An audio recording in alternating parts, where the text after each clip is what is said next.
마음이 청결한 자가 하나님을 볼 것이라 했습니다. 우리 마음 가운데 하나님 아닌 것들 십자가를 통해서 마음 바깥으로 내보내고 하나님 만나기를 사모하실 수 있기를 바랍니다.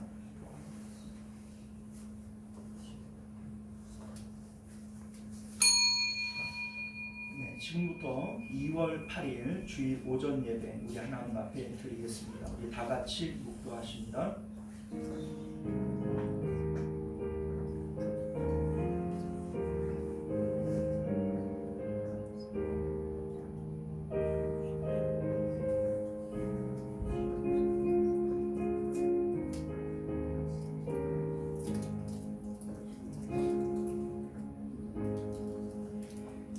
할렐루야 내 영혼아 여호와를 찬양하라. 나의 생전의 여호와를 찬양하며 나의 평생의 내 하나님을 찬송할지어다. 아멘. 존귀하시고 내려오신 우리 주 하나님, 우리 마음 가운데 여호와로 기뻐할 수 있는 힘을 허락하여 주옵소서. 하나님을 기뻐하며 우리 가운데 주님을 통한 소원이 생길 줄 믿습니다.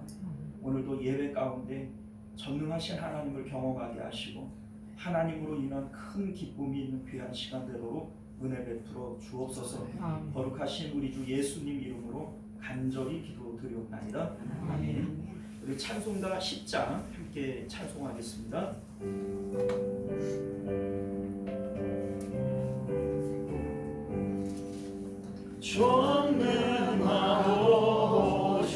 전능하오셔서 주 이름 찬송케 하옵소서. 영광과 권능의 성부여 오셔서 우리를 다스려 주옵소서. 강생한 성자여 오셔서 기도를 들으소서.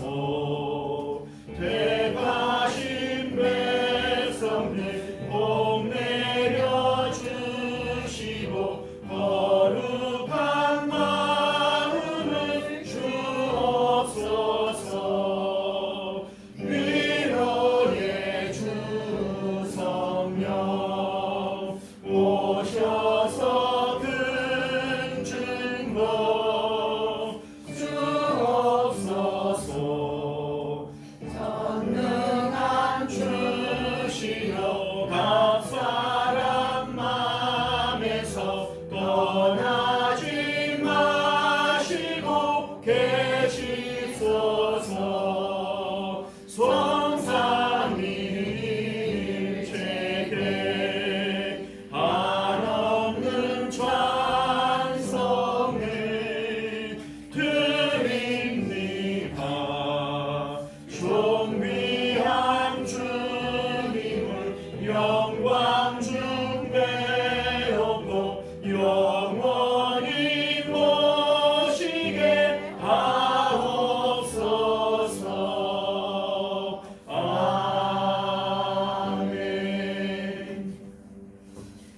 네, 이 시간은 우리 한 주간의 삶을 되돌아보면서 하나님 앞에 참회의 기도 드리겠습니다. 다 같이 기도합니다.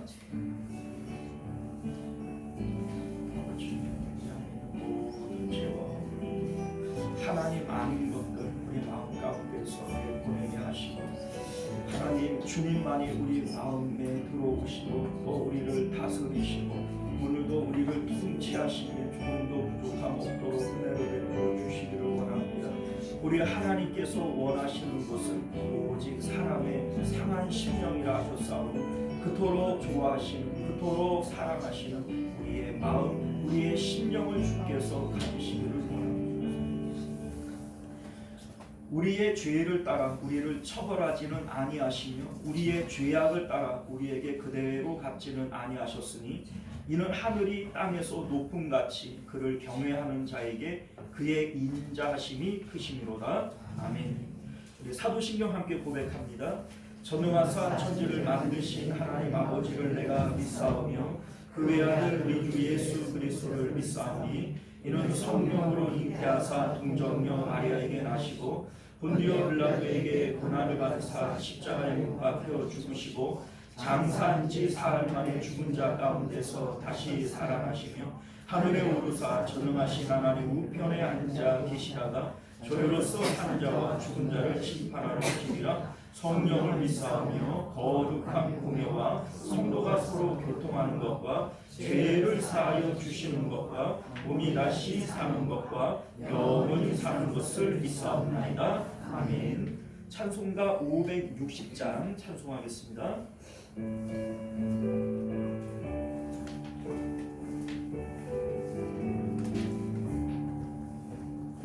주의 발자 주를 따름이 어찌 즐거운 일 아닌가. 마음의 맑은 하늘 열리고 밝은 빛이 비친다. 발자 주를 따라가자 기쁜 마음으로. 발자 주를 찬송하며 즐겁게 주의 말자 주를 따름이 어찌 행복한 일 아닌가. 마음의 악한 생각 사라져 밝은 마음 싹든다. 발자 주를 따라가자 기쁜 마음으로. 발자 주를 따라가자 찬송하며 즐겁게 주의 발자 주를 따름이 어찌 든든한 일 아닌가. 마음의 두려움은 사라져 새로운 힘 솟는다. 발자 주를 따라가자 기쁜 마음으로. 발자 주를 따라가자 찬송하며 즐겁게. 아멘. 이 시간은 우리를 대표해서 전승우 장로님 기도하시겠습니다.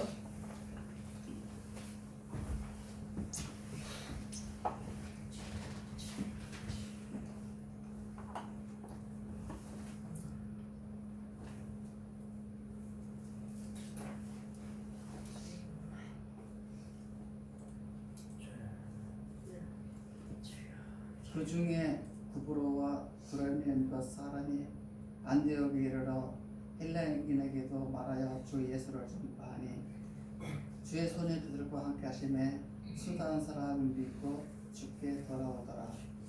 아멘. 우리에게 행하신 하나님 아버지의 크신 은혜와 사랑을 감사합니다. 죄악 가운데 태어나 죽을 수밖에 없는 인생이 하나님의 독생자 예수님의 보혈의 공로와 힘으로 구원이 되었는데 주님을 영원하게 해드리지 못했습니다. 주는 우리의 나약하고 연약하며 무궁함을 고백합니다. 새해를 맞고 첫돌을 보내며 열심을 낼 수 있는 직분자의 본분을 다할 수 있는 열심을 낼 수 있는 힘을 우리에게 주시옵소서. 아버지의 뜻이 있어 이곳에 시온성을 허락해 주셨사오니 이 장소를 통하여 창대함을 낼 수 있게 하여 주시옵소서. 기도하고 찬양하는 가운데 능력을 받게 하시고 깨달은 마음도 갖게 하여 주시옵소서. 아멘. 비어있는 자리들이 가득하게 하시고 함대 별과 같이 바닷가의 물에 같이 아브라함의 후손들이 빛내는 것이 되게 하여 주시옵소서. 오늘도 복되고 복된 날 우리에게 성도님들 세상에도 다 뒤로하고 그리워하는 주님 앞에 왔습니다. 힘들고 병들고 지친 마음 이끌고 주님 앞에 왔사오니 기름 부어지지 마시고 말씀의 은혜 충만케 하여 주시옵소서. 이 지역의 주의 백성들 모두 몰려오는 시온성 교회가 되게 하여 주시기를 원합니다. 이 땅의 교회가 천상의 교회가 되기를 원합니다. 이 나라도 지켜주시옵소서. 70년이 넘도록 분단되어 대립하는 가운데 많은 북한비가 적발되는 상황인데 어려움이 닥쳐와 걱정됩니다. 우리 주님 국내의 정세도 고쳐주시고 잡아주시옵소서. 오늘도 우리 교회 성도님들 주님 앞에 나올 때 마음속에 기도의 제목 주님께 고백하오니 더디지 않게 느리지 않게 이루어져서 마음의 양약이 되는 은혜와 축복을 아낌없이 허락해 주시옵소서. 이 시간 목사님을 통해서 우리가 하나님의 귀한 말씀을 받는데 받아들이는 그 신앙마다 복되고 더욱더 앞서가는 힘을 낼 수 있는 그런 성도들의 열심이 되게 하여 주시옵소서. 이 시간 우리 주님께서 지난날에 가드 사람 오벤 에도스의 복에 집의 복을 앞서가는 넘치게 주셨던 것처럼 우리 교회와 성도님의 가정과 머리 위에 숨막게 하여 주시길 바라며 예수님 이름으로 기도드립니다.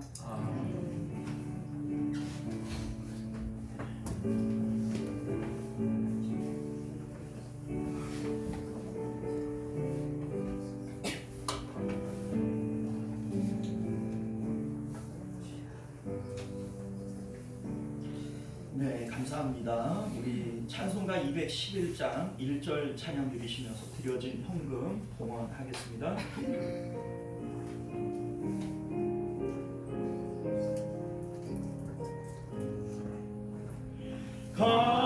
값비싼 향을 주께 드리 막달라 마리아 복 받아서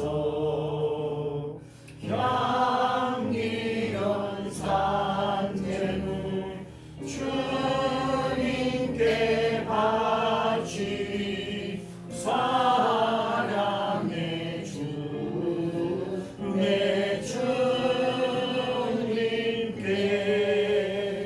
아멘. 자, 우리 하나님 앞에 11조 예물, 선교 예물, 주일헌금 드리셨고요. 우리 김영자 권사님들 함께 계시는 주님께 감사드립니다.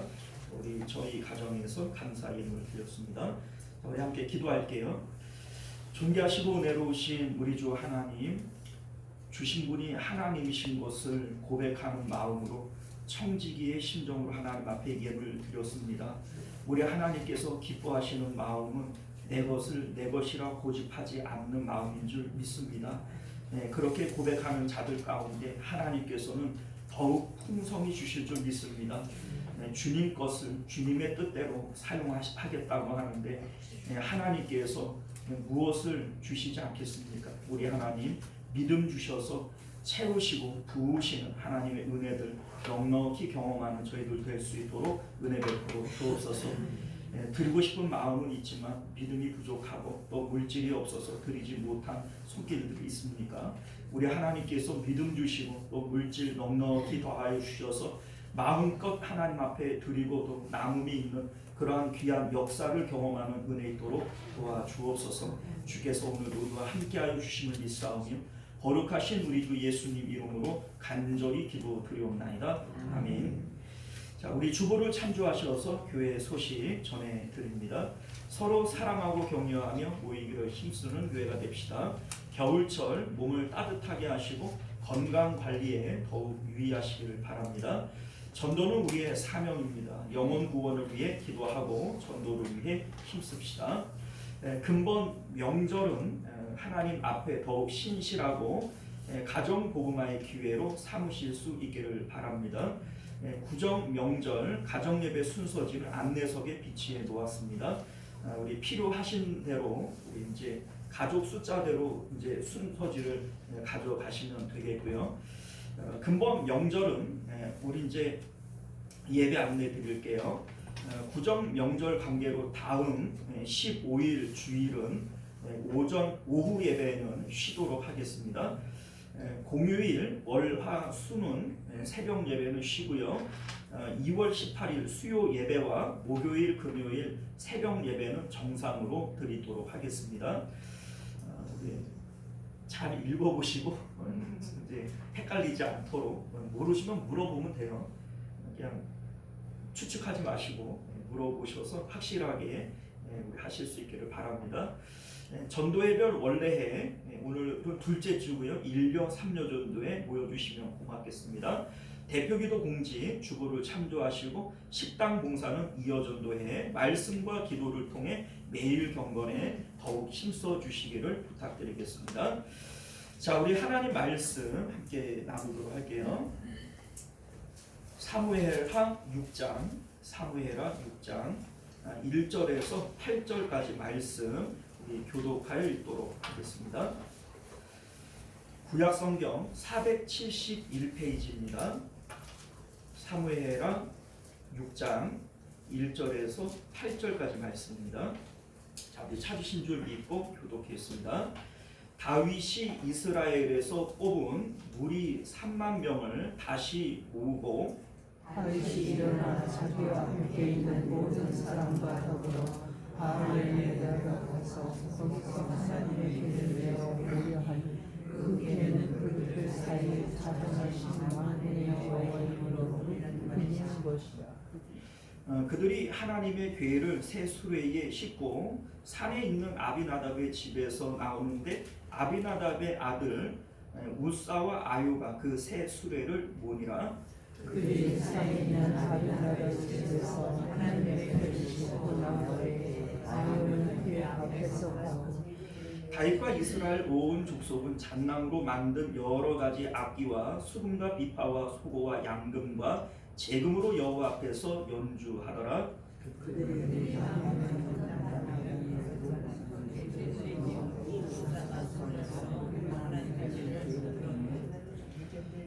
여호와 하나님이 우사가 잘못함으로 말미암아 진노하사 그를 그곳에서 치시니 그가 거기 하나님의 궤 곁에서 죽으니라.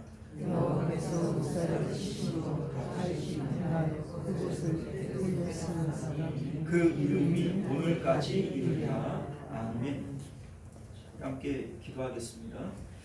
존귀하시고 내려오신 우리 주 하나님, 오늘도 우리가 주의 말씀 앞에 섭니다.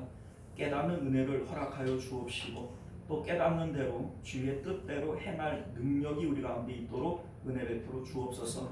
이 말씀을 읽는 자와 또 지켜 행하는 자에게 복이 있다 말씀하셨사오니 그 복을 받아 누리는 저희들 될 수 있도록 은혜 베풀어 주옵소서. 거룩하신 예수님 이름으로 간절히 기도드리옵나이다. 아멘.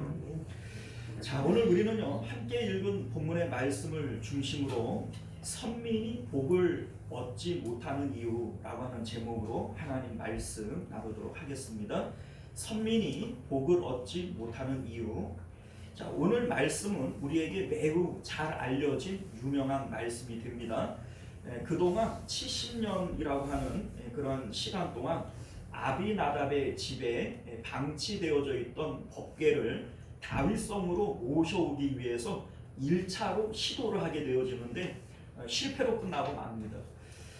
우리 이제 오늘 이 말씀은 우리에게 뭘 전해주려고 하는 거냐면 선민과 하나님과의 관계에 대해서 얘기를 하고 싶은 거예요.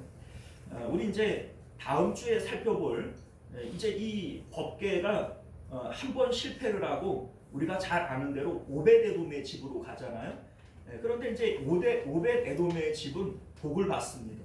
오늘 본문에 우사라고 하는 사람은 하나님 앞에 벌을 받아서 직사를 하게 되어지고, 그리고 다음 주에 우리가 살펴볼 오벳에돔은 복을 받는단 말이에요. 자, 그러면 이것을 통해서 하나님이 우리에게 말하고 싶은 것이 뭐냐면 하나님과의 관계에서 어떻게 해야 복을 받을 것이고 어떻게 하면은 저주를 받는 것이냐, 이거는 우리에게 보여주고 싶은 겁니다. 그래서 오늘 이 말씀을 통해서 왜 우리가 복을 못 받냐, 그것을 함께 살펴보자는 겁니다. 자, 우리 지난 시간까지 우리 5장까지 내용을 보면 하나님께서 다윗을 이스라엘의 지도자 왕으로 삼으시는 이러한 내용이 1장부터 5장까지 한 단락이 끝나는 거예요. 자, 그런데 하나님께서 의도하시는 사람의 모습, 하나님이 다윗을 훈련하셔서 하나님의 마음에 들도록 만드신 거잖아요. 이 모습을 통해서 하나님이 사람에게 어떤 모습을 원하시는가, 이것을 우리가 찾아볼 수 있는데, 하나님이 원하시는 사람의 모습은 오직 하나님만을 추구하는, 하나님만으로 만족하는 이러한 모습이 하나님께서 사람에게 기대하시는 삶의 모습인 것을 믿으실 수 있기를 바랍니다. 자, 이를테면 하나님께서 다윗에게 왕으로 만들어 준다고 그랬어요. 이게 하나님의 언약이거든요. 그런데 다윗의 마음 가운데에는 왕이 되겠다라고 하는 언약을 붙드는 마음이 있나요? 없어요. 그리고 오직 하나님으로 기뻐하고 하나님으로 만족하는 이러한 마음이 다윗 안에 있는 것을 우리가 확인했다 이거죠. 자, 이를테면 다윗이 유다의 왕이 되어져서 7년 6개월 동안 이제 유다를 다스리게 되어집니다. 거의 뭐 8년에 가까운 시간 동안 성경은 다윗이 뭘 했다라고 하는 내용이 거의 기록이 되어지고 있지 않아요. 이를테면 6명의 아내로부터 6명의 아들을 낳았다. 이거 외에는 뭐 별다른 이런 다윗의 행적을 찾아볼 수 없어요. 유다가 나라로 세워지고 초기이기 때문에 숱한 전쟁이 있고 여러 가지 이제 문제들이 많을 겁니다. 그런데 다윗이 왕일 뿐만 아니라 스스로가 큰 용사예요. 그런데 거의 8년 동안 한 일이 없다. 이게 참 신기한 일이죠. 그런데 성경은 우리에게 의도적으로 다윗이 뭘 하지 않았다라고 하는 것을 강조하고 싶은 겁니다. 자, 이걸 왜 강조하냐면 다윗의 마음 가운데에는 왕이 되어지겠다라고 하는 의지가 없음을 우리에게 보여주고 싶은 거예요. 자, 생각해보면 왕이 되게 해주겠다고 10년 동안 광야에서 혹독한 훈련을 받았어요. 그리고 이제 드디어 왕이 됐는데 12지파 가운데 유다 지파 덜렁 하나의 왕이 됐어요. 나머지 11지파는 이스보셋에게로 가버렸어요. 12지파 중에 한 지파니까 이거 굳이 왕이라고 얘기하기도 좀 창피한 부분이 있습니다.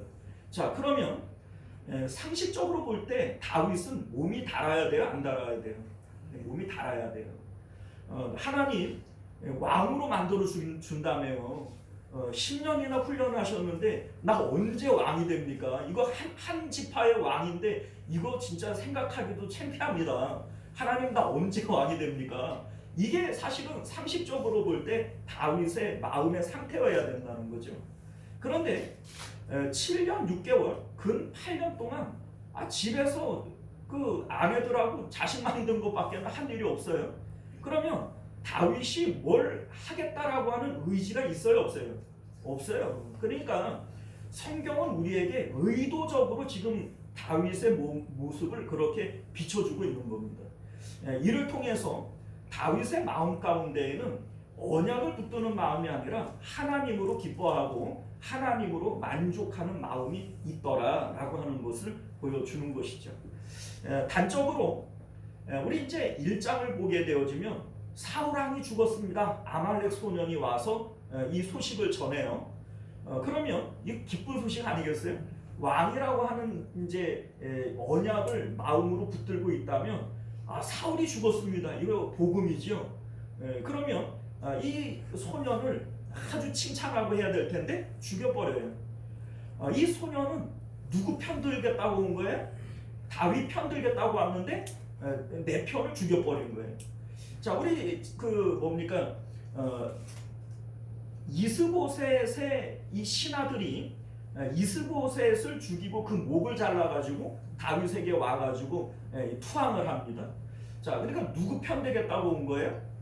다윗 편 되겠다고 온 거예요. 또 죽여버려요. 자, 그러니까 우리는 언제나 네 편 내 편이 확실하잖아요. 그렇지 않습니까? 여러분들 사람들을 볼 때 어떻게 분류해요? 나한테 유용한가? 해로운가? 이게 내 편인가? 남의 편인가? 여러분들 그렇게 딱 구분되어지지 않습니까? 축구 경기를 봐도 누구 응원해요? 우리나라 선수들 중에 사돈의 팔중 하나도 없어도 내 편 이렇게 하면 우리는 그거 응원한단 말이죠. 자, 그런데 이 다윗은 내 편하겠다고 오는 사람들을 다 죽여버리는 거예요. 그러니까 왜 이렇게 하느냐? 다윗이 하나님 편이라고 해요. 그러니까 다윗은 내 편하겠다는 사람들을 내 편으로 받아들이질 않아요. 자신이 하나님 편이기 때문에 하나님 편하겠다는 사람들을 자기 편으로 받아들이는 거예요. 이게 지금 다윗의 마음의 상태다라고 하는 것을 우리가 알게 된다는 겁니다. 이 내용을 우리 이제 시편 131편이 잘 드러내고 있는데, 시편 131편이 다윗의 시거든요. 다윗이 이런 이제 고백을 합니다. 여호와여, 내 마음이 교만하지 아니하며 내 눈이 오만하지 아니하오며 내가 큰 일과 감당하지 못할 놀라운 일을 하려고 힘쓰지 아니하나이다. 실로 내 영혼으로 고요하며 평안하게 하기를 젖된 아이가 그의 어머니 품에 갖게 하였나니 내 영혼이 젖된 아이와 같도다. 이스라엘아, 지금부터 영원까지 여호와를 바랄지어다. 자, 이게 무슨 얘기냐면 다윗은 내가 뭐 큰 일을 하려고 또 뭐 대단한 일을 하려고 내가 애쓰지 않습니다. 나는 지금 하나님 품에서 어린아이 젖먹이가 젖을 배불리 먹고 만족하는 것처럼 내 마음은 하나님 안에서 만족하고 있습니다. 이스라엘아, 너희들도 나처럼 여호와만 바랄지어다. 지금 이게 그런 뜻이에요. 자, 지금 다윗이 왕이 되어지겠다고 발버둥 치지 않아요. 자기 욕심 때문에 힘들어하지도 않습니다. 왜냐하면 다윗은 오직 하나님으로 이미 만족하고 기뻐하고 있다라고 하는 것을 알게 된다는 거죠. 자, 그런데 이 상태에서 정작 다윗을 왕으로 만들어 주신 분은 누구예요? 하나님이에요. 다윗은 뭘 하려고 안 해요. 그냥 6명의 아내로부터 6명의 아들을 낳았다. 자기가 지금 이러고 있을 때냐고요. 자, 그런데 하나님이 기이한 방법으로 다윗을 왕으로 세워요.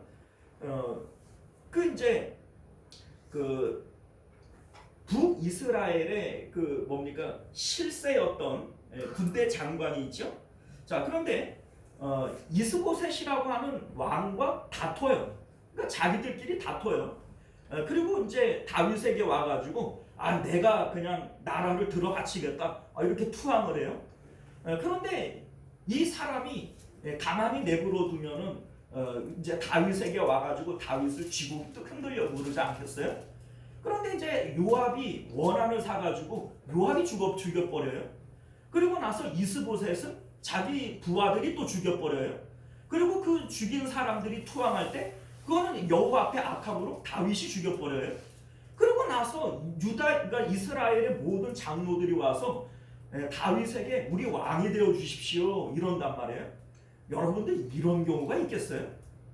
제가 삼국지 혹은 태조 왕건 이런 사극들 엄청 좋아하거든요. 그런데 그런 내용들을 보면은 성 하나를 얻겠다고 같은 모략을 하고 가진 작전을 세우고 그래도 그걸 성공하지 못해가지고서는 크게 패배해갖고 돌아오고 이런 일들이 비일비재하잖아요. 그런데 이 나라를 하나를 얻는데 다윗이 한 게 아무것도 없어요. 그냥 자기들끼리 서로 죽이고 죽고 자기들끼리 배신하고 갈라지고 그리고 그냥 어느 순간인가 이스라엘의 모든 장로들이 모여가지고 우리 왕이 되어 주십시오 이런단 말이에요. 여러분들 이게 지금 하나님이 하시는 일이 아니면 이게 도대체 뭐예요? 이런 일이 있을 수 있겠습니까? 지금 여기 성경이 우리에게 보여주고 싶은 것은 뭐냐면 여호와를 기뻐하라. 그리하면 내 마음의 소원을 내게 이루어 주시리라.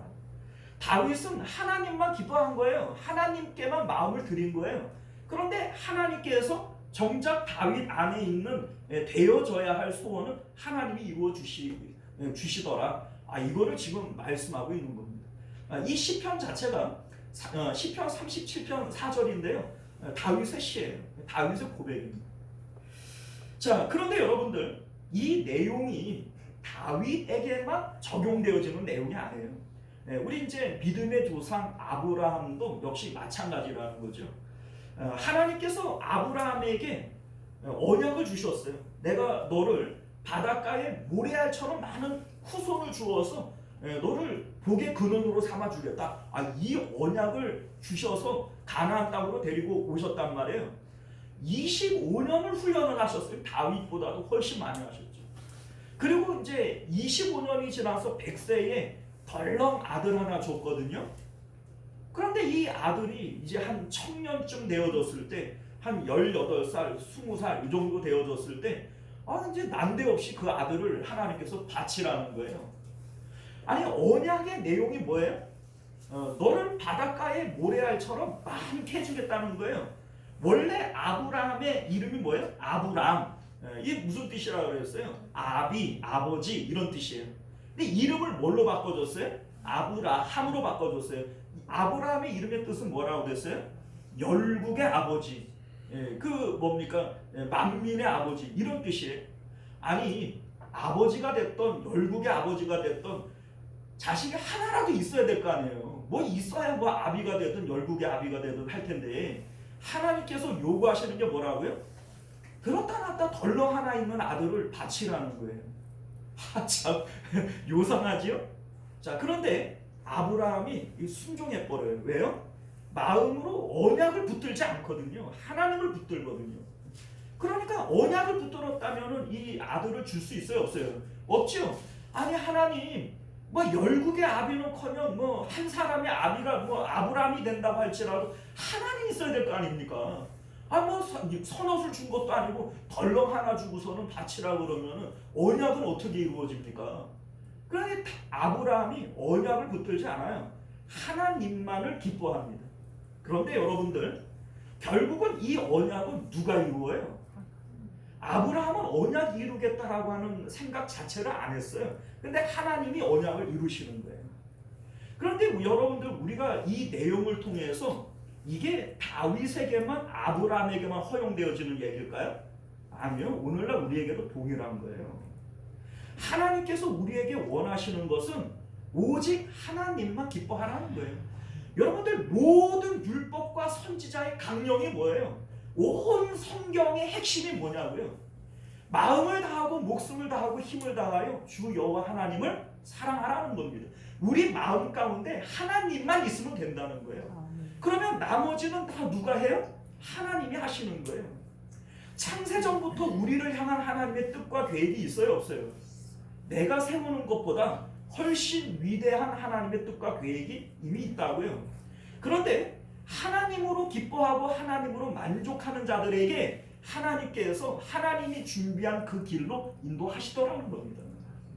성경이 우리에게 말씀하고 싶은 내용이 바로 그것임을 깨달아 아실 수 있기를 바랍니다. 자, 그런데 여러분들, 오늘 말씀은요, 이것과 정반대의 케이스를 우리에게 보여주는 거예요. 이 성경 참 재밌죠. 하나님께서 다윗 한 사람을 훈련해서 하나님 바라시고 원하시는 모양으로 만들었어요.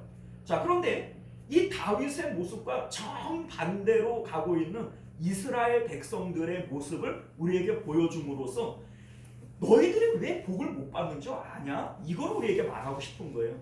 우리 5장 마지막을 보게 되어지면 다윗이 무엇을 하든지 어디로 가든지 하나님이 이기게 하시고 형통케 하시더라. 이게 5장 마지막의 그림이에요. 다윗이 이제 블레셋과 2번 전쟁을 치르는데 하나님께 계속 묻잖아요. 하나님이 가라 하면 가고 멈추라 그러면 멈추고. 그런데 하나님께서 백전백승하게 하시고 무엇을 하든지 형통하게 하신단 말이에요.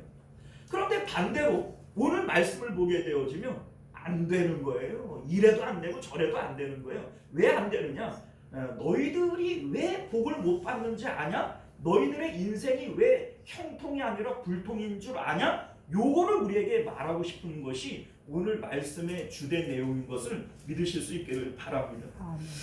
자, 여러분들, 오늘 말씀은 우리 앞서 말씀드린 대로 아비나답의 집에 방치되어졌어요. 70년 동안이나 방치되어졌던 이 법궤가 다윗성으로 돌아오는 이 과정을 우리에게 보여주는데 1차 시도에서 실패를 하게 되어집니다. 이 법궤가 왜 아비나답의 집으로 가게 되어지냐면 이 배경은 사무엘상 5장으로 넘어가요. 우리가 알다시피 블레셋과의 전쟁이 있는데 전쟁에서 자꾸 지는 거예요. 그러니까 이제 이스라엘의 장로들이 하는 말이 뭐냐면 우리 여호와의 법궤를 전쟁으로 가지고 오면 우리 여호와는 전쟁에 능하신 하나님이시니까 우리를 틀림없이 이기게 할 것이다. 이런 생각을 가지고 법궤를 가지고 전쟁에 오게 되어집니다. 엘리의 두 아들이 이 법궤를 담당해서 오게 되어지는데 이 전쟁에서 어떻게 됐어요? 대패를 합니다. 대패를 하고 법궤를 빼앗기고 말아요. 이렇게 빼앗긴 이 법궤가 블레셋 사람들은 큰 승리를 했으니까 전리품으로 이 법궤를 가져다가 자기들의 다곤의 신전 안에 넣어놔요. 그런데 이 다곤의 그 신상이 토막이 쳐가지고서는 널브러져 버리고 말합니다. 그래서 이제 이 법궤를 여러 다른 도시들로 옮겨가는데 옮겨가는 도시들마다 독종이 발해서 사람들이 죽어나가고 병들어 시들어지고 이러한 일들이 일어나니까 이 법궤를 새 수레를 만들어서 그 전나는 암소 둘에게 메어서 올려보내요.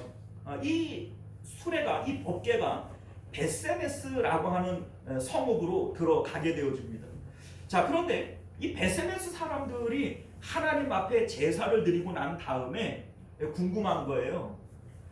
이 법궤가 왔는데 그러니까 법궤를 돌려받은 거잖아요. 그런데 그 안에 들어 있어야 될 거 있잖아요. 그 이제 뭐 십계명 두 돌판이라든지 뭐 만나 항아리라든지 뭐 이런 것들이 있어야 되는데 그 안에 잘 있는지 없는지 궁금할까요? 안 할까요? 여러분들 잃어버렸던 지갑을 돌려받으면 그 안에 내용물들이 있는지 없는지 궁금해야 안 해요? 당연히 이 사람들도 법궤 안에 내용물들이 다 있는지 궁금했을 거란 말이에요. 그래서 이걸 열어봤어요. 열어보고 그 주변에 있는 수십 다 죽어버려요. 그러니까 베세메스 사람들이 다 죽어버립니다. 그러니까 이 베세메스 사람들이 너무나도 두려운 겁니다. 이 하나님을 누가 이걸 감당할 수 있겠나? 생각해 보면은 열어보고 싶은 마음이 인지상정일 것이고 뭐 열어보는 게 뭐 그 대단한 일이라고 그것 좀 열어봤다고 그 안에 그 뭡니까 마을 사람들이 다 죽어버리니까 그래서 이 두려운 마음에 이 법궤를 오벳 에돔의 집으로 이제 보내는 거예요. 이 오벳 에돔의 집으로 보내는 이유가 뭐냐면 이 오벳 에돔의 집이 산골짜기에 있는 두메 산골에 있는 시골집이에요. 그러니까 인적이 없고 뭐 이제 하나님이 이제 그 뭡니까 그런 일을 해도 피해 볼 이제 여건이 이제 적은 그러한 오벳 에돔의 집으로 이 법궤를 보내버리는 거예요. 자, 그렇게 하고 70년이 지났어요. 우리 뭐 6장 2절 말씀을 보면 20년이 지났다 이렇게 얘기를 하는데 사실 20년이 아니고 70년이 지난 거예요. 왜냐하면 이게 지금 사무엘이 젊었을 때 어렸을 때 법궤를 빼앗긴 거거든요. 그런데 그 사무엘 늙어서 죽었죠. 사울 왕이 등극해가지고 또 그도 죽었죠. 그리고 지금 다윗 때예요. 그러니까 이게 20년이 아니라 70년이 지난 상태다. 이걸 우리가 알게 되어지죠. 자, 그런데 여러분들 우리 이제 좀 전에 뭐가 있었어요? 블레셋과의 전쟁이 있었다고요.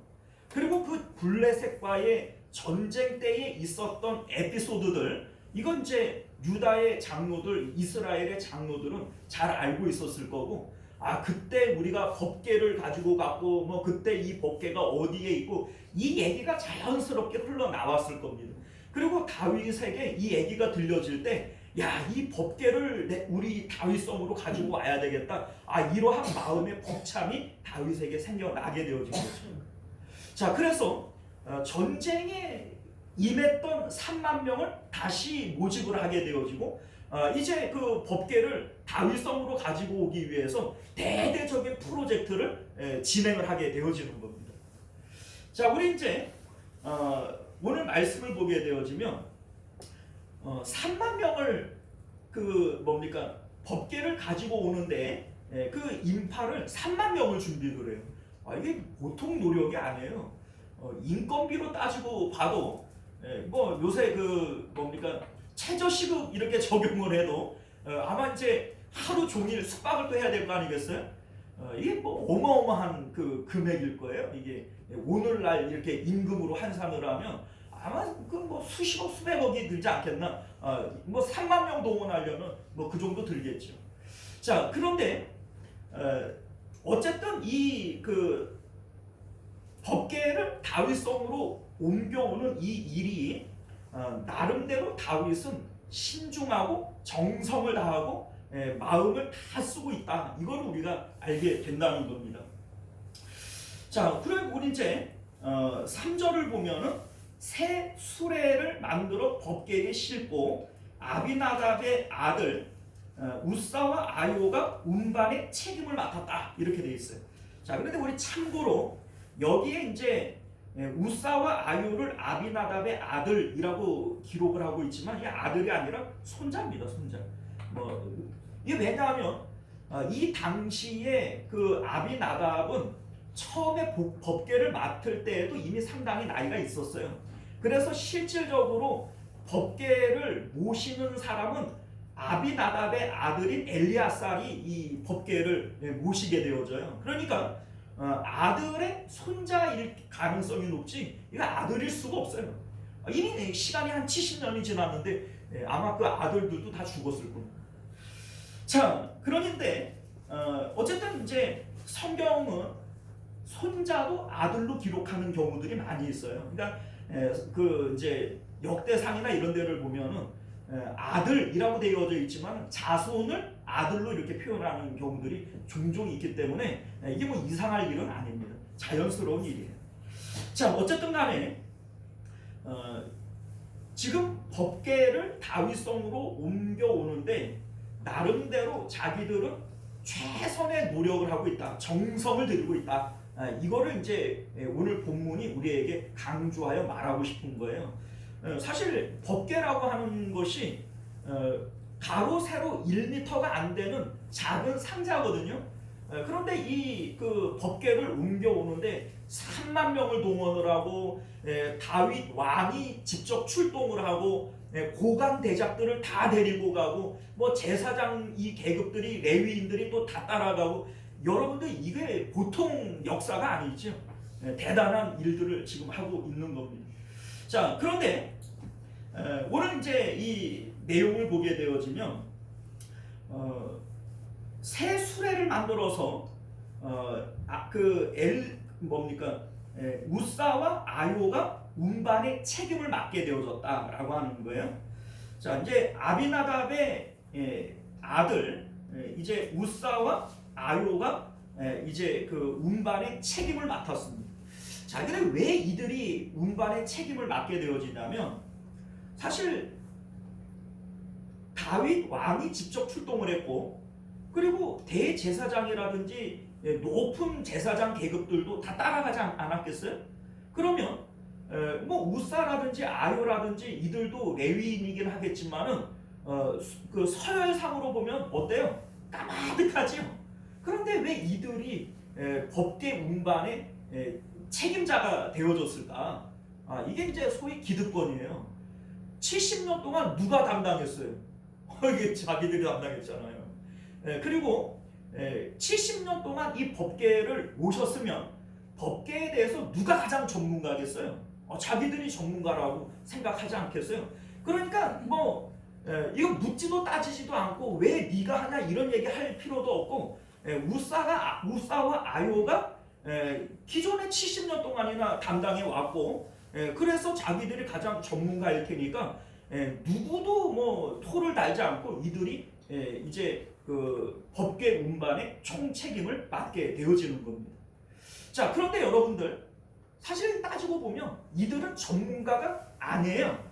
그럼 우리가 어떻게 알게 되어지냐면 새 수레를 만들어서 법궤를 거기다가 실어버리는데 여러분들 우리가 알다시피 출애굽기와 민수기를 그 레위기를 보게 되어지면 법궤는 원래 이렇게 수레에 실토록 되어져 있지를 않습니다.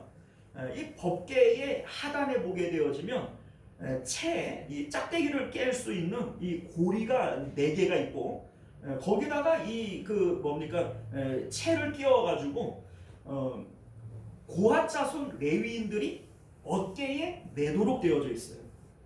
자, 그러니까 새 수레에 실어서 옮기는 것은 사실은 이게 전문가가 아니기 때문에 이렇게 하는 건데, 사실 이제 우사와 아유의 입장에서 보면 지금 이 상황은 아주 신나는 상황이에요.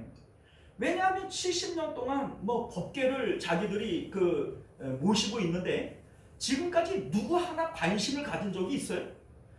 그 산골짜기에 이 법궤를 갖다가 놓고 어느 누구도 관심도 가지지 않고 뒷전으로 밀려있던 자신들이 이제는 왕이 오고 고관대작들이 오고 3만 명이나 되어지는 많은 사람들이 와서 관심을 가지고 막 이렇게 하는데, 지금 스포트라이트를 누가 받고 있어요? 자기들이 지금 받고 있죠. 이거 신나는 상황 아닙니까? 지금 이 법궤를 가지고 다윗성으로 가면은 이제 왕궁 생활하게 생겼잖아요. 출세의 가도가 열리는 거 아닙니까? 그러니까 신나가지고 지금 가고 있는데, 사실은 이들은 법궤 전문가들이 아니었던 것이죠. 자, 사실은 이게 정성이 부족했냐? 정성의 문제가 아닙니다. 왜냐하면 정성과 예의를 차리는 부분에 대해서는 이 충분한 것 같아요. 왜냐하면 3만 명이나 되는 인원을 동원했죠. 새로 만든 그 새 수레를 준비했죠. 그리고 5절을 보면 여러 악기로 환영하는 노래를 부르고 있죠. 자, 여기 뭐 정성과 예의가 부족하다라고 얘기할 수가 있나요? 그거 문제는 아닌 거예요.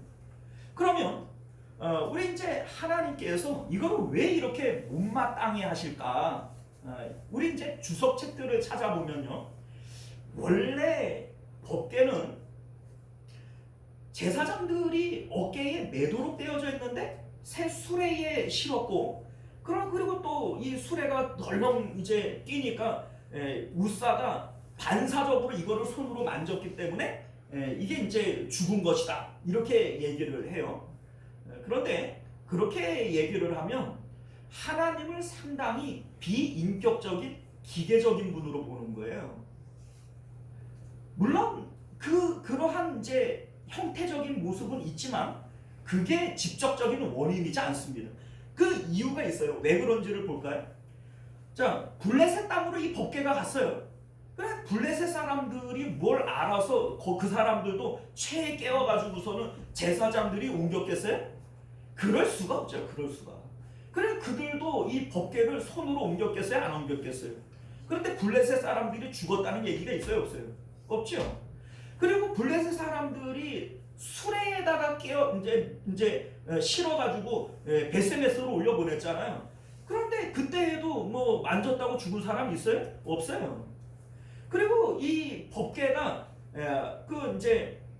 자기들에게 올 때에도 이거를 채에 깨가지고 오지는 않았던 거예요. 그러니까 자기들이 그런 거를 본 적도 없는 거예요. 그러니까 그렇게 계속 이동을 했으니까 그 수레에 실어도 되는가 보다. 자기들한테 올 때도 수레에 실어서 왔으니까 경험적으로 수레에 실어도 되는가 보다, 이렇게 생각을 한 거라고요. 그러니까 이걸 수레에 실었기 때문에 우사가 죽은 것이다, 이렇게 말할 수는 없는 거예요. 그러니까 하나님이 그렇게 옹졸하고 그런 분이 아니세요. 하나님께서 지금 이 부분에서 마음에 안 드시는 이유가 뭐냐면 그들의 마음의 상태가 마음에 안 드는 거예요. 자, 우리 6절을 보면 그들이 나곤의 타작 마당에 이르러서는 소들이 띠므로 우사가 손을 들어 하나님의 궤를 붙들었더니, 이렇게 되어 있어요. 자, 여러분들 수레를 이렇게 지나가는 거 이런 거 본 적 있어요? 뭐 저보다 나이들이 많으시니까 대부분이 보셨을 거예요. 저도 이제 시골에 살면서 어렸을 때 달구지 이런 소가 끄는 거 이런 거 많이 봤거든요. 자, 그런데 여기서 지금 장소가 타작마당이에요. 타작마당은 타작을 위한 평평한 평지들이란 말이에요. 그러니까 이 소가 발가락 이렇게 해가지고 법궤가 튀어나갈 만큼 그러한 길바닥이 있겠어요? 없어요. 더군다나 소라고 하는 것이 웬만해가지고는 이렇게 그 실어 있는 그 화물을 떨어뜨릴 만큼 뛰지를 않아요. 그 원래 그러잖아요. 소 죽은 귀신이라고.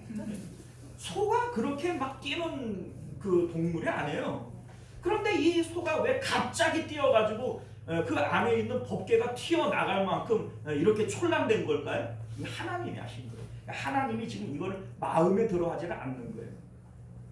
왜 이거를 마음에 들어하지 않냐? 자, 우리 7절 보면요. 우사가 이제 법궤가 흔들려서 떨어지려고 그러니까 반사적으로 아이고 이러면서 손을 잡은 거예요. 우리도 그러잖아요. 우리 반사신경이 있지 않습니까? 여러분들 산 사람하고 죽은 사람하고 어떻게 구분하는 줄 알아요?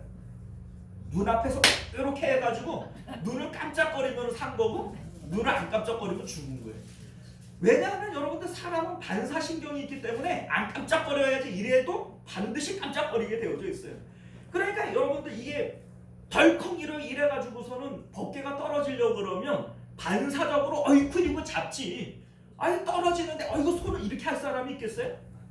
그러니까 여러분들 이 상황 자체가 어쩔 수 없이 잡을 수밖에 없는 뭐 생각하고 뭐 자시고나 할 게 있어요? 당연히 잡는 거지. 그런데 하나님께서 여호와 하나님이 우사가 잘못함으로 말미암아 이 죽여버렸어요. 도대체 뭘 잘못했냐 이거예요 도대체. 자, 우리 생각을 해보면 법궤는 제사장이 어깨에 매야 되는데 안 맸기 때문에 이게 잘못이다. 그럼 여러분 봐봐요. 그 자리에는 대제사장이나 높은 제사장 계급들이 있었겠어요? 없었겠어요? 많았겠지요. 더군다나 거기에 뭐 다윗 왕도 있고 뭐 수많은 뭐 3만 명이나 되는 사람들과 그 나이 많은 장로님들도 많이 있었을 거라고요. 그런데 그들 중에 어느 누구도 야 그거 수레에 실으면 안 돼. 그거 제사장이 어깨에 매야 돼. 이렇게 얘기하는 사람이 있어요? 없어요? 없어요. 없었다고요. 그러니까 너도 모르고 나도 모르는 그런데 그거를 나도 몰라가지고 수레에 실었는데 우사만 몰랐어요? 다 몰랐지? 그런데 왜 우사만 죽어야 돼? 그러면 우사 너무 억울하지 않아요? 그런데 이거를 수레에 안 실었기 때문에 죽었다. 이러면 이게 문제가 커지는 거예요. 이러면. 자, 여러분들 하나님께서는 형식보다 그들의 마음을 더 깊이 보시는 거예요. 그러니까 뭘 잘못했느냐?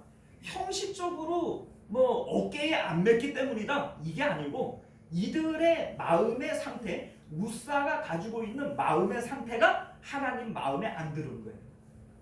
그러니까 도대체 어떤 마음을 가졌길래 하나님의 마음에 안 드셨을까? 자, 보세요.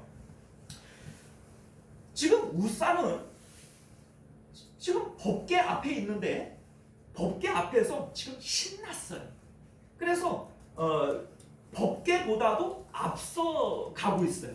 우리 성경을 잘 읽어보면 우사가 앞서갔어요. 지금 우사의 마음은 신났단 말이에요. 지금까지 어느 누구도 법궤에 대해서는 관심도 없었고 법궤가 지금 시골 그 산골에 들어가 있는데 거기서 이 법궤 모신다고 평생을 썩었잖아요. 그죠? 그러다가 이제는 왕이 찾아오고 고관대작들이 찾아오고 이스라엘에 내놓으라고 하는 3만 명의 군사들이 찾아오고 와 신났어요. 이제 이 법궤를 가지고 다윗성으로 들어가면 이제는 출세가도가 열린 거예요. 신났어요. 그런데 지금 이 법궤를 이제 가고 있는데 법궤의 크기를 우리가 생각을 해보면 달구지 이 그 새 수레는요 바퀴로부터 지면으로부터 그 높이가 잘해야 한 60cm 정도밖에 안 돼요. 그리고 법궤의 크기는 그 높이가 64.8cm입니다. 그러니까 64cm 이렇게 보면 두 개를 합쳐보면은 128cm밖에는 안 돼요. 그럼 이제 수레에 실어서 이렇게 가면 우사가 이 법궤를 내려다 볼까요? 올려다 볼까요? 내려다 보죠. 앞에서 달구지를 끌고 이제 법궤를 모시고 가는데 내려다봐요. 그러면서 그 마음 가운데에는 이 법궤를 자기가 지금 관리한다. 내가 책임지고 있다. 내가 이것을 통제할 수 있다. 이런 마음을 지금 우사가 가지고 있는 거예요. 하나님께서 그게 마음에 안 든 거예요. 여러분들, 왜 하나님께서 법궤를 어깨에 매라 이렇게 얘기를 하셨을까요? 이게 뭐 형식적으로 이 뭐 법궤를 뭐 사람 뭐 머리보다 높여야 된다, 낮춰야 된다 이런 규정이 아니에요. 이 행위 가운데 하나님이 의도하신 마음가짐이 있다고요. 이게 뭐냐면 법궤 안에는 뭐가 있어요? 하나님의 말씀이 쉽게 돌판이 있어요. 하나님의 말씀이 있다라고 하는 것은 말씀 속에는 하나님의 생각과 하나님의 뜻이 있어요. 여러분들도 말하잖아요. 여러분들의 말에는 여러분들의 뜻이 있어요, 없어요? 여러분들의 뜻이 있고 여러분들의 계획이 있고 여러분들의 생각이 말 속에 포함이 되어져 있다고요. 그런데 법궤 안에는 하나님의 말씀이 쉽게 돌판이 있어요. 이 얘기는 다시 말해서 법궤가 상징하는 것은 하나님의 뜻, 하나님의 생각, 하나님의 계획, 이게 하나님 법궤 안에 있다는 거예요. 그래서 어깨에 매라고 그러는 겁니다. 선민을 향한 하나님의 생각, 하나님의 명령, 하나님의 계획, 이게 법궤 안에 있으면 이것은 우리가 의무와 책임으로 받아야 되는 거예요. 하나님이 우리에게 말씀하시면 그 우리의 사명이 되어지는 것이고, 하나님이 우리에게 말씀하시면 우리는 지켜야 할 의무가 생기는 거예요. 이 어깨에 낸다라고 하는 것이 뭐 두 어깨가 무겁다, 이 책임을 의미하는 겁니다. 그러니까 어깨에 매라라고 명령하시는 이유는 하나님의 말씀이기 때문에 하나님의 말씀은 우리가 순종해야 될 것이고, 우리가 받들어 모셔야 될 것이고, 우리의 사명으로 받아들여야 될 것이에요. 그러니까 이거는 내가 끌고 가야 될 것이 아니라 내가 받들어 모시고 가야 될 거예요. 그래서 매라고 그런 거예요. 그런데 지금 이 우사의 마음은 뭐예요? 내가 이 법궤의 기득권자야. 법궤의 내가 책임자야. 내가 이 법궤 전문가야. 그래서 이 법궤는 내가 지금 책임지고 옮기고 있어. 내 관리하에 있어. 이게 지금 우사가 가지고 있는 마음의 상태인 거죠. 법궤가 움직이는데 이걸 손으로 이거를 잡아버렸어요. 잡는다는 게 뭐예요? 아이쿠, 이거 내가 관리하는 건데 이거 잡은 거예요. 하나님 이게 마음에 안 드는 거예요. 무슨 얘기냐면 하나님은 어느 누구의 관리하에 들어가실 수 있는 분이 아니에요. 하나님은 누가 책임져 줄 필요가 없는 분이에요. 하나님이 주인이시고 하나님이 주권자세요. 우리 오늘 말씀을 보게 되어지면 2절 말씀 볼까요? 2절에 자기들의 입으로 뭐라고 얘기해요? 그 괴는 그룹들 사이에 자정하신 만군의 여호와의 이름으로 불리는 것이라, 이런 얘기를 합니다. 자, 그룹들 사이에 자정하신이라고 하는 말의 의미가 뭡니까? 우리 하나님이 그곳에 임재하신다는 거예요. 그러니까 법궤는 하나님의 임재의 상징이에요. 그러니까 하나님 자신을 상징하는 거예요. 그런데 그 법궤를 자기가 관리해? 자기가 책임져요? 이게 말이 됩니까? 그러니까 그 마음가짐 자체를 하나님께서 책망하시는 거예요. 블레셋 사람들도 똑같이 달구지에 옮겼지만은 그들이 죽지 않았어요. 그들도 당연히 뭐 법궤가 자기 스스로 뭐 달구지에 올라가지는 않았을 거 아니에요. 손으로 옮겼을 거예요. 그래도 죽지 않았어요. 그러나 우사의 이 마음의 상태는 하나님이 아주 죽이고 싶을 만큼 싫었던 마음인 거예요. 하나님을 자기의 통제 아래 놓을 수 있다라고 생각한 거예요. 하나님을 내가 관리할 수 있다라고 생각한 거예요. 그러니까 하나님께서 그 마음의 상태가 악함으로 이 우사를 죽여버린 거예요.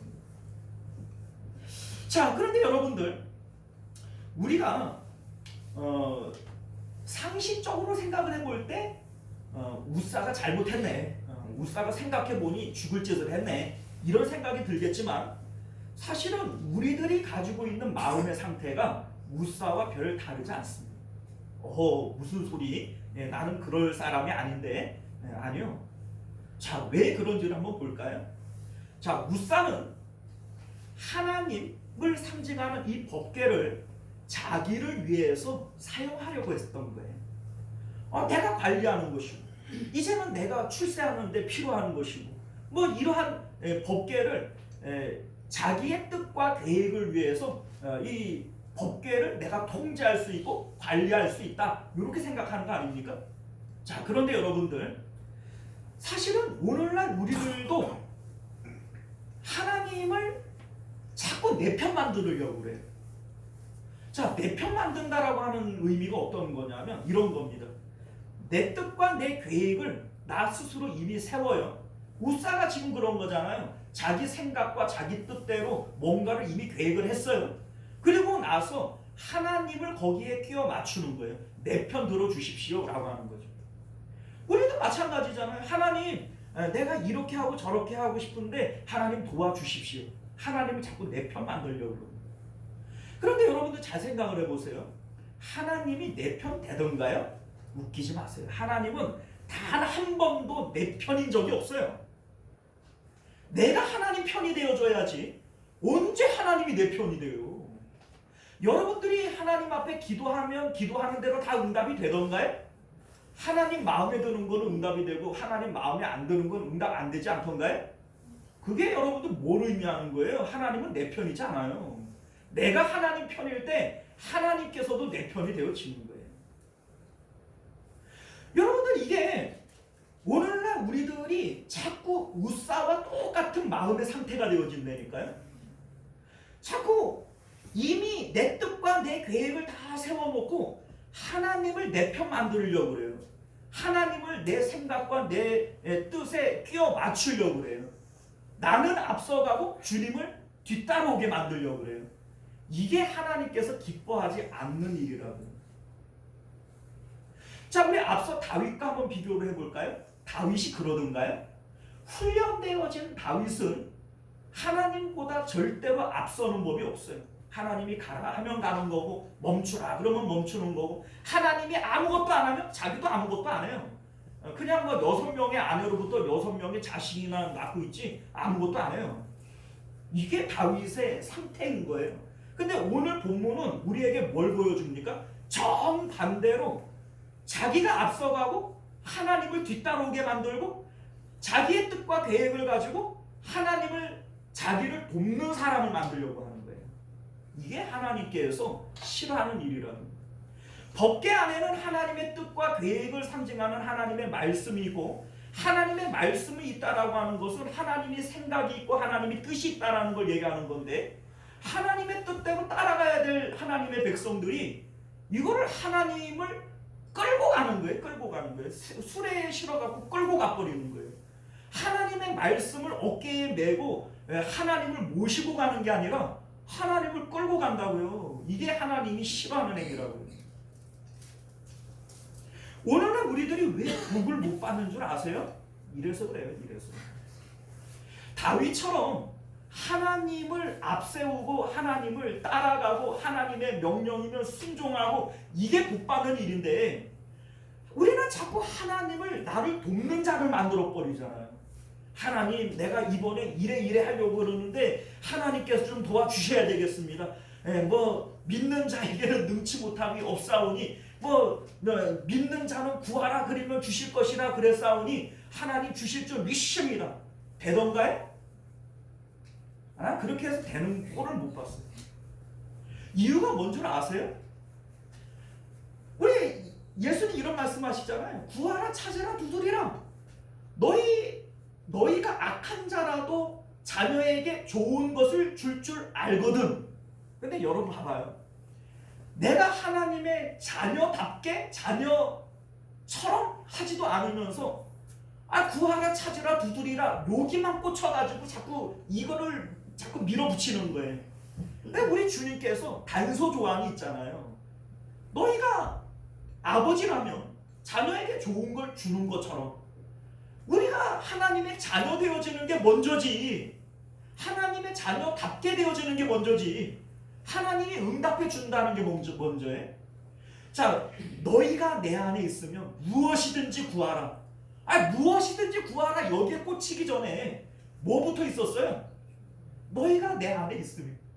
그거는 다 잘라먹고 나한테 유리한 것만 자꾸 기억하고 자꾸 우기는 거예요. 여러분들 착각하지 마세요. 하나님은 절대로 내 편이지 않습니다. 그리고 하나님께서 내 편이어서도 안 돼요. 왜냐하면 나는 옳아요? 나는 옳지 않아요. 나는 늘 잘못된 길로 간다고요. 내가 하나님 편이어야지. 하나님이 내 편이면 큰일 납니다. 큰일 나요. 사랑하는 성도 여러분, 이제 말씀을 맺도록 하겠습니다. 선민이 왜 복을 못 받는 줄 아세요? 주객이 자꾸 전도되어지니까 그래요. 입으로는 하나님 앞에 주여 주여 하는데 언제나 내가 주인 되어져서 내 뜻과 내 계획을 먼저 앞세우고 주님을 자꾸 끌고 가려고 그래요. 나를 자꾸 돕는 분을 만들려고 합니다. 내가 하나님 편에 서는 게 아니라 자꾸 하나님을 내 편 만들려고 그런다고요. 하나님은 결코 나를 도와줄 수도 없고 하나님께서 내 편이실 수도 없어요. 자, 그러면 우리는 어떻게 해야 되는가? 여러분들 구약시대에 법계 앞으로 가기 위해서는 반드시 첫 번째 통과해야 되는 게 있어요. 뭐죠? 번제단이요. 번제단을 통과해야만 지성소로 갈 수가 있어요. 자, 여러분들 번제단이 의미하는 게 뭐예요? 나의 죽음이에요. 내 뜻과 내 생각과 내 계획과 내 정욕과 이러한 내 모든 것들이 번제단에서 죽어야 돼요. 그래서 더 이상 내 뜻, 내 생각, 내 욕심 이러한 것들이 없을 때에만 하나님의 임재를 상징하는 법궤를 만날 수 있는 거예요. 그리고 그 법궤가 내 삶을 주관하고 인도할 수가 있는 거예요. 오늘날도 우리는 십자가 번제단을 통해서 나 자신이 죽어야 돼요. 내 뜻과 내 계획이 죽어야 된다고요. 그리고 나서야 하나님께서 내 삶을 인도할 수 있어요. 내 뜻과 내 계획이 남아있으면 하나님 편이 될 수 있나요? 아니요. 하나님의 뜻과 하나님의 계획을 언제나 가로막는 건 내 뜻과 내 계획이에요. 내 뜻과 내 계획이 없어져요. 주님 뜻과 주님의 계획이 이루어지는 겁니다. 우리가 오늘 이 말씀을 통해서 내가 왜 하는 것들마다 안 되냐? 이유를 깨달으실 수 있기를 바라요. 내 뜻과 내 계획은 반드시 실패합니다. 왜요? 나는 무지하고 무능하잖아요. 하나님은요? 전지하고 전능하시죠. 하나님의 뜻은 반드시 이루어집니다. 그러면 여러분들 내 뜻과 내 계획을 버리고 하나님 편이 돼버리면 되잖아요. 뭐 어려울 게 있어요. 그러면 성공하는 거지. 내 뜻과 내 계획을 버리고 내 욕심을 버리고 하나님 편에 딱 서기만 하면 하나님은 반드시 승리하게 되어져 있어요. 이게 필승의 전략입니다, 여러분. 우리가 오늘 이 말씀을 통해서 십자가를 사랑하세요.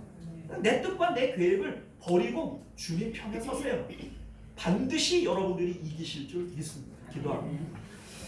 존귀하시고 내려오신 우리 주 하나님, 오늘 성경은 우사를 통해서 왜 우리 삶은 늘 안 되고 실패하고 망하는지 그 이유를 우리가 보게 되어집니다. 다윗은 자기 편하겠다고 오는 사람들을 다 죽여버립니다. 그러니까 다윗은 자기 편을 싫어하는 겁니다. 왜요? 다윗은 자기 스스로가 하나님 편이니 내 편하겠다는 사람을 미워하고 싫어하는 겁니다. 그런데 오늘날 우리들은 자꾸 내 뜻과 내 계획을 가지고 하나님을 내 편 만들려고 합니다. 이것이 우리 인생의 실패의 이유인 것을 깨닫게 하여 주옵소서. 5장까지 다윗을 보여주고 6장에서 오늘 이 우사를 보여주는 것은 대비적으로 흥하는 인생과 망하는 인생이 무엇인지를 우리로 깨닫게 하시려고 하는 하나님의 의도인 줄 믿습니다. 이제 말씀을 배웠사오니 이 말씀 우리 삶에 적용하는 저희들 되도록 은혜 베풀어 주옵소서. 거룩하신 우리 주 예수님 이름으로 간절히 기도드리옵나이다. 아멘. 자, 우리 찬송가 549장 우리 함께 찬송하시고 주기도문으로 축도로 예배를 마치도록 하겠습니다.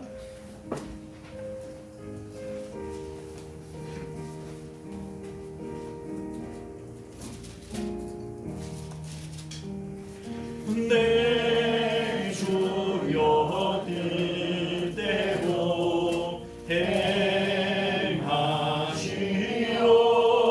행하시옵소서. 온 몸과 영혼을 다 주께 드리니 이 세상 고라가 인도하시고 날 주관하셔서 뜻대로 하소서. 내 주려들 때로 행하시옵소서. 큰 근심 중에도 나심게 마소서. 주님도 때로는 울기도 하셨네. 날 주관하셔서 뜻대로 하소서. 내 주려들 때로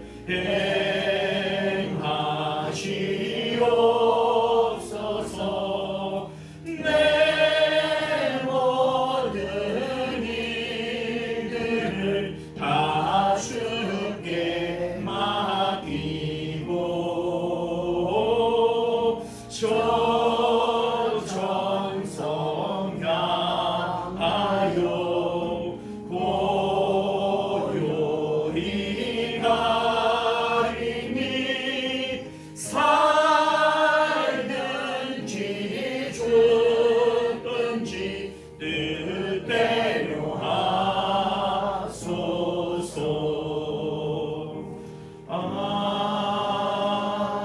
아멘.